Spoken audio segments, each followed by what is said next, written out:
Okay, we just got done playing Mythotopia at 2:30 in the morning with 4 players. And so we basically called it would have been one more round around the table, but blue would have won. If you played Few Acres of Snow, it's a lot like that. There's a few differences, minor, I'm not going to go into all those now, but it's pretty fun. You get deck building, you put cards in your reserve, like in Few Acres of Snow. Like this one has an effect when it's in your reserve, so I can convert stuff to gold. You have these victory cards that come out. These 3 are the same every time, so you get some points for building infrastructure like cities and castles and roads. And then you have 4 sort of random ones. We had these dragons come out that actually nobody built, defeated. I was about to. And like some things to spend money for patronage and stuff like that. So it's pretty fun. What does the winner think of it, Brian? I enjoyed it because I won.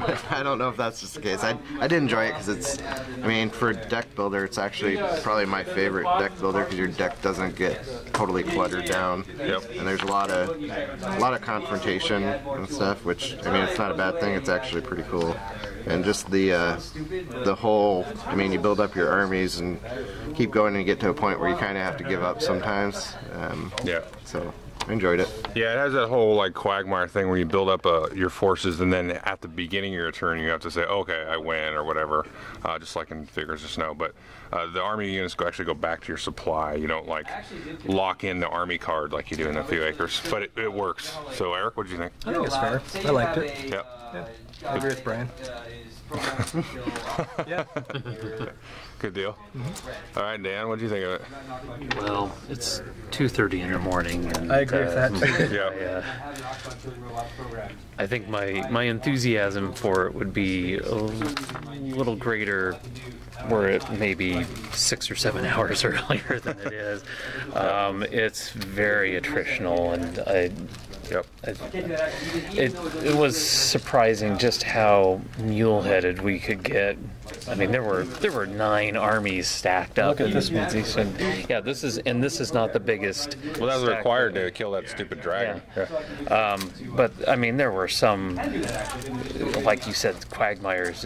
They went on turn after turn, and I think probably in retrospect, there probably would have been a few times that You should have given up. You know what? I'll live to fight another day here. I'm going to get all these armies back. I can do other I don't things. think is worth not taking out the neutrals because you're not going to get contested.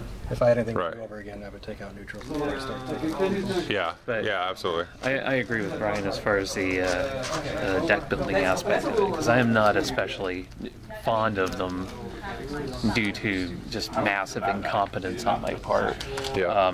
This one was pretty easy to manage, and it doesn't get clogged up with stuff. That reserve feature really helps. Yep.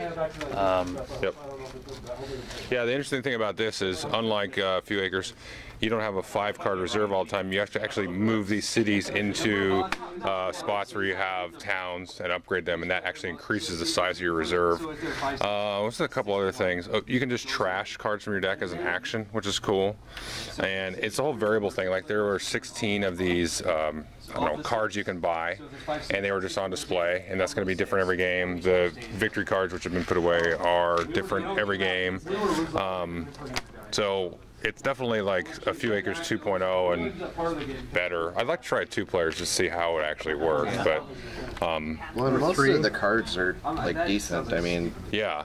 Well, Marauders is a pretty good card. I enjoyed that one. The warehouse is awesome. Yeah, the warehouse is good. Yeah, the cards are cool though. Yeah, definitely. The ships are probably too bogus. Well, in that one spot, I mean, the way I worked it. Right, because the ships basically all they do is give you 1 point of combat, adding to the attrition of whatever's adjacent to. But yeah, no, it's good. I'm definitely want to play it again. Thanks.